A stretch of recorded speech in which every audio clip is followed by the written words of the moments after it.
a $4 million race car in his dusty garage while the world called him Hollywood's toughest man.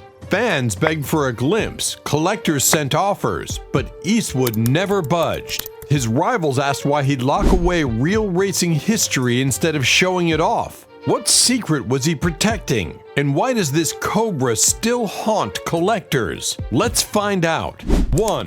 1963 Shelby Cobra 289 competition. Hidden in a California garage for decades, Clint Eastwood's 1963 Shelby Cobra 289 competition defies every Hollywood cliché. Unlike most celebrity collections filled with shiny showpieces, this car was left under a sheet of dust, tires flat, evidence of years standing still. Shelby American only built about 6 of these FIA spec 289 competition Cobras. Out of 580 small block 289 Cobras, just 29 were intended for factory racing. The result is an ultra-rare machine barely seen even at the world's top auctions. This particular Cobra houses a 289 cubic inch Ford V8. Factory numbers show 271 horsepower and 312 pound-foot of torque, with Motor Trend testing 0 to 60 miles per hour in 5.8 seconds and a quarter mile in just under 14 seconds. Remarkable for its era. The raw aluminum body, side exit exhausts, and a stripped interior mark it as a true competition car, not a toy. Eastwood purchased the car in the mid-1960s, running laps at Willow Springs before parking it for decades. Friends tell stories about the blue Cobra gathering cobwebs while other rare cars came and went from Eastwood's life. As collector values climbed, this Cobra became a multi-million-dollar secret. In 2011, a similar example sold for $2.6 million. Yet Eastwood's car remained largely unrestored, preserving every scratch and detail from its racing past, a silent witness to an era of raw power. Shifting gears from American muscle to Italian precision, Eastwood's next acquisition reveals a very different kind of Hollywood reward. If you're enjoying this story, give us hype right now. Hit subscribe and drop a like so this series finds every true fan. The next twist is coming in seconds. Don't miss it. 2. 1966 Ferrari 275 GTB. Celebrity perks rarely get more direct than a brand new Ferrari given as thanks for a film performance. But that's exactly what happened when Dino De Laurentiis handed Clint Eastwood the keys to a 1966 Ferrari 275 GTB. Delivered in Grigio Notte with black leather, chassis 08359 was factory specified for an American in Italy, complete with Barani wire wheels and a miles per hour speedometer. Beneath the hood, a 3.3-liter Colombo V12 produced 280 horsepower and could push the car to nearly 150 miles per hour, making it one of the most advanced Ferraris of its time. Only a few hundred 275 GTB coupes ever left Maranello, making Eastwood's car highly sought after even among Ferrari purists. Ownership details set this car apart. Eastwood drove the car through Italy, eventually repainting it dark green and installing a CB radio, a touch of American practicality in an Italian masterpiece. The car spent years in his hands before being sold and showcased at auctions and classic car events, always highlighted for its celebrity connection and unusual backstory. As one of the most documented 275 GTBs ever, this Ferrari's tale goes beyond horsepower in style. It's a rare example of a film deal turning into a decades-long story of speed and personal taste. Leaving behind front-engine power, Eastwood's Ferrari journey next enters the world of radical engineering and personal customization. 3. 1975 Ferrari 365 GT4 Berlinetta Boxer Targa. Not satisfied with Ferrari's vision, Clint Eastwood took matters into his own hands when he acquired a 1975 Ferrari 365 GT4 Berlinetta Boxer. While only 387 of these cars were built, Eastwood's is truly unique. Shortly after importing it to the US in 1977, he commissioned a specialist to convert the coupe into a targa, removing the roof and adding a custom panel. This was not a garage hack. The work retained the car's original paint, structural lines, and two-tone boxer finish. The 4.4-liter flat 12 engine pushed 380 horsepower, and in 1975, Road & Track called it the fastest road car they'd ever tested. The targa conversion drew mixed reactions. Some collectors saw it as heresy. Others admired the bold move. When offered at Pebble Beach in 2011, the car sold for $211,750, a figure that reflected both its rarity and controversy. Boxers had been undervalued for years, but this one stood apart. Instead of preserving the status quo, Eastwood created a one-off that drew attention at every event, proving a willingness to break with tradition. This decision would foreshadow his next step, moving from street cars to actual race-prepared endurance machines. Jumping from personal modifications to pure competition, Eastwood's next car entered the international racing spotlight. 4. 365 GTB/4 Daytona Group 4. The story gets more intense with Clint Eastwood's connection to the Ferrari 365 GTB/4 Daytona Group 4, a car built not for roads but for racing's highest stage. Only 15 factory Group 4 Daytonas were constructed between 1969 and 1973, each with lightweight panels and a 4.4-liter V12 tuned for 400 to 450 horsepower. These cars were designed to win at Le Mans, Daytona, and Sebring, hitting speeds over 180 miles per hour. According to Deep Dive Records, Eastwood owned a genuine Group 4 Daytona and had Paul Newman, already a racing legend, drive it in competition. This was no publicity stunt. Newman would finish second at Le Mans just a few years later. The specific chassis details are debated, but period evidence confirms the link between Eastwood, Newman, and these rare racing Ferraris. Unlike most celebrity car stories, this one involves real risk and measurable achievement. Competition Daytonas have since become some of the most valuable Ferraris ever, frequently trading for millions. Eastwood's involvement illustrates his move beyond collector status. He participated directly in the brutal world of endurance racing, where failures and crashes were as common as victories. From the sharp edge of 1970s European racing, Eastwood's attention turned to a symbol of American luxury and cinematic history. 5. 1937 Lincoln Model K convertible.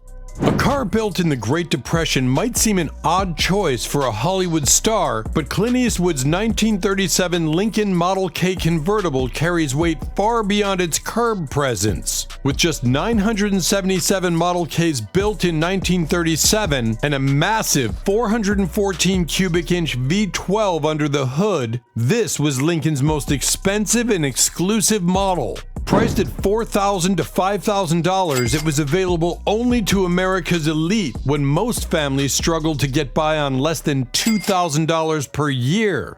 Eastwood's Lincoln starred on screen in Honky Tonk Man, then he quietly purchased the actual film car, saving it from an uncertain fate in a studio backlot. His own son Kyle appeared in scenes with the car, and the convertible played a dramatic role in the film's final moments. For Eastwood, this car wasn't just another collectible, it was a living link to the struggles and stories of 1930s America. Market prices for Model Ks are moderate today, especially compared to Duesenbergs or Packard 12s, but their historical value is undeniable. By keeping the Lincoln, Eastwood preserved a chapter of American automotive and cinematic heritage, anchoring his collection with a real piece of history. A jump to British performance next reveals a car that's all about driving pleasure rather than size or cost. 6. Austin Healey 100M. Few movie stars would prioritize a lightweight British roadster, but Clint Eastwood's Austin Healey 100M highlights his true enthusiasm for driving. Only 640 genuine 100Ms left the factory between 1955 and 1956, each equipped with a special Le Mans kit, higher compression, hotter cams, and improved carburation. The 2.6-liter four-cylinder pushed out 110 bhp, enough for a true 100-mile-per-hour top speed and sharp handling on twisty roads. Photos from the late 1950s show Eastwood with his 100M, and reports confirm he often washed and maintained the car himself. This model is deeply rooted in racing history, taking inspiration from Austin Healey's efforts at Le Mans and the Mille Miglia. Compared to his powerful Ferraris, the 100M was a lesson in simplicity, minimal weight, direct steering, and constant feedback. Values for authentic 100Ms have reached six figures, especially with perfect paperwork. Eastwood's choice reveals a respect for mechanical honesty and hands-on approach.